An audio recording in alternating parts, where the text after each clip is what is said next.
اعوذ باللہ من الشیطان الرجیم، بسم اللہ الرحمن الرحیم۔ ہر سال یکم مئی کو یوم مزدور منایا جاتا ہے، اور جو حلال رزق کمانے کے لیے محنت مزدوری کرتے ہیں، یقیناً اللہ تبارک و تعالیٰ کو بڑے پسند ہیں وہ لوگ، کیونکہ کوئی بھی پیشہ مزدوری کے لحاظ سے اس میں کوئی عار نہیں ہے، یا کوئی پیشہ جو ہے وہ کم تر نہیں ہے، بلکہ محنت مزدوری کرنا، حلال رزق کمانا، اللہ کے نبی صلی اللہ علیہ وسلم نے اس کی ترغیب دلائی ہے۔ یہ بھی حدیث مبارکہ کا مفہوم ہے۔ اللہ کے نبی صلی اللہ علیہ وسلم نے فرمایا کہ فرض عبادت کے بعد سب سے جو بڑا فریضہ ہے وہ حلال رزق کمانا ہے۔ اس لیے مزدور جو ہیں ان کو کمتر سمجھنا یا ان کے اوپر زیادہ بوجھ ڈالنا دین اسلام میں اس کی گنجائش نہیں ہے، چونکہ یہ ایسا کام ہے، حلال رزق کمانا، مزدوری کرنا، پیشہ کوئی بھی ہے وہ کوئی بھی پیشہ کم تر نہیں ہے، کسی پیشے میں کوئی عار نہیں ہے، بشرطے کہ حلال رزق ہو، خلوص کے ساتھ ہو، اور حلال رزق کمایا جائے۔ حلال رزق کمانا یہ انبیاء کرام علیہ السلام کی سنت ہے اور رب کا حکم بھی ہے۔ اللہ تبارک و تعالیٰ کے انبیاء حضرت نوح علیہ السلام اور حضرت نوح علیہ السلام کے ساتھ اگر ہم بات کریں حضرت زکریا کی، تو آپ لکڑی کا کام کرتے تھے، اسی طرح حضرت ادریس علیہ السلام آپ سلائی کا کام کرتے تھے، کپڑے سلائی کا، اور حضرت داؤد علیہ السلام لوہے کا کام کرتے تھے، اور حضرت موسیٰ علیہ السلام اور دیگر انبیاء کرام علیہ السلام کے بارے میں یہ بات ملتی ہے کہ بکریاں بھی چراتے تھے۔ انبیاء کرام علیہ السلام نے بکریاں چرائی ہیں، بلکہ خود تاجدار کائنات صلی اللہ علیہ وسلم نے بھی بکریاں چرائی ہیں۔ تو مطلب یہ ہے کہ حلال رزق کمانا، کوئی کام کرنا، محنت مزدوری کرنا، اس میں کوئی عار نہیں ہے، بلکہ اللہ کے نبی صلی اللہ علیہ وسلم کا فرمان ذیشان ہے، جس کا خلاصہ ہے کہ جس نے حلال رزق نہیں کمایا، حلال رزق کا اہتمام نہیں کیا، پھر اس کی اللہ تبارک و تعالیٰ دعا بھی قبول نہیں فرماتا۔ حتیٰ کہ آپ صلی اللہ علیہ وسلم نے فرمایا، جس طرح مفہوم عرض کر رہا ہوں، کہ کوئی بندہ بڑا لمبا سفر کر کے اللہ کے گھر جاتا ہے، مکہ مکرمہ جاتا ہے، کعبہ اللہ کے سامنے کھڑے ہو کر وہ ہاتھوں کو بلند کرتا ہے، دعا کرتا ہے، اور دعائیں مانگ رہا ہے ہاتھ بلند کر کے، یا رب کے الفاظ ہیں کہ یا اللہ میری یہ دعا بھی قبول فرما، مجھے یہ بھی عطا فرما۔ لیکن اللہ کے نبی صلی اللہ علیہ وسلم نے فرمایا اللہ اس کی دعا کو کیسے قبول کرے، حالانکہ یہ وہ بندہ ہے جو حلال رزق نہیں کماتا، اس کا کھانا پینا، اس کا لباس حلال کا نہیں ہے، اللہ اس کی دعا کیسے قبول کرے۔ اس حدیث مبارکہ کے خلاصہ سے مفہوم یہ ملتا ہے، خلاصہ یہ ملتا ہے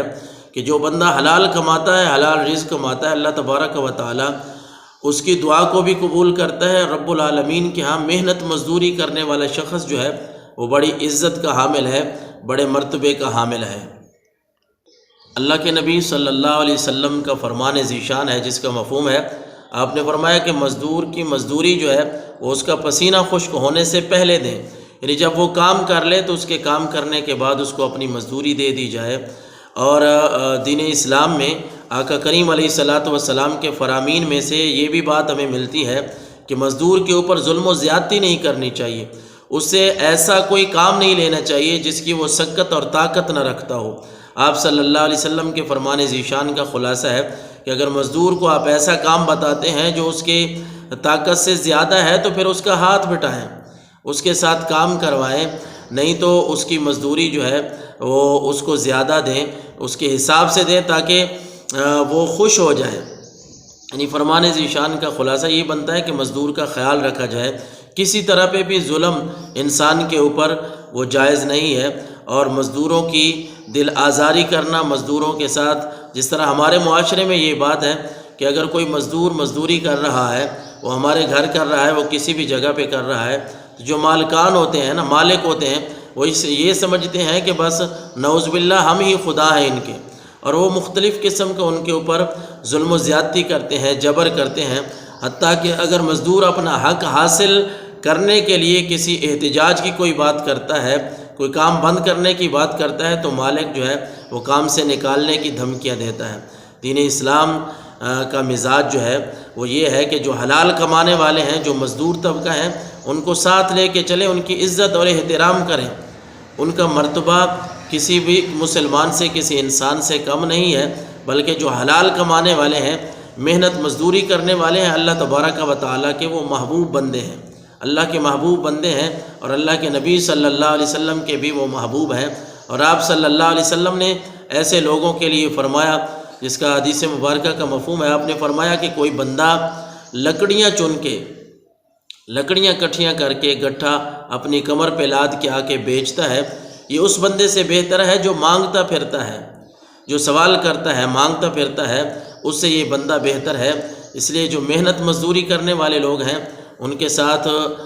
اچھے تعلقات، ان کے ساتھ اچھے اخلاق سے پیش آنا، یہ ہمارا قومی اور مذہبی فریضہ ہے۔ کوئی انسان کسی مزدور کو کمتر نہ سمجھے اور اس کام کو عار نہ سمجھے، اور یقیناً وقت بدلتے بھی پتہ نہیں چلتا، یہ بھی ذہن میں رکھنا چاہیے کہ اگر میں کوٹھیوں بنگلوں کا مالک ہوں، میں ملوں کا مالک ہوں، تو پھر یہ بھی تو ہو سکتا ہے وہ رب قل اللہم مالک الملک تؤتی الملک من تشاء وتنزع الملک ممن تشاء وتعز من تشاء وتذل من تشاء، یہ بھی تو ہو سکتا ہے کہ وہ رب مجھے کسی دن فقیر بنا دے اور ان کو بادشاہ بنا دے۔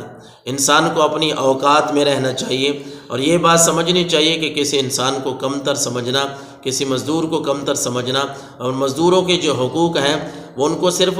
یکم مئی کو مزدوروں کا دن منانے سے یہ مسئلہ حل نہیں ہوگا، بلکہ یہ مسئلہ مزدوروں کا تب حل ہوگا جب ان کو ان کی مزدوری ان کے حق کے مطابق ملے۔ آج ہم اس بات کو سمجھتے ہیں، جو مالکان ہیں، جو مالک ہیں ملز کے، فیکٹریز کے، وہ امیر سے امیر تر بنتے جا رہے ہیں، اور جو غریب ہے، جو مزدور ہے، جو کام کرنے والا ہے، وہ غریب سے غریب تر ہوتا جا رہا ہے۔ اگر ان کے حقوق کا خیال رکھا جائے، ان کی تنخواہوں کا خیال رکھا جائے، اور ان کے ساتھ یکجہتی کا اظہار کیا جائے، اخلاق کے ساتھ اور اچھے طریقے کے ساتھ ان سے پیش آیا جائے، تو یقیناً یہ طبقہ بھی اوپر آ سکتا ہے۔ اور جب ہم ان کے ساتھ اچھے سلوک سے اور اچھے اخلاق سے پیش آئیں گے، یقیناً اللہ تبارک و تعالیٰ بھی راضی ہوگا، اللہ کا نبی بھی راضی ہوگا، اور ہمارے رزق میں بھی اللہ تبارک و تعالیٰ برکت عطا فرمائے گا۔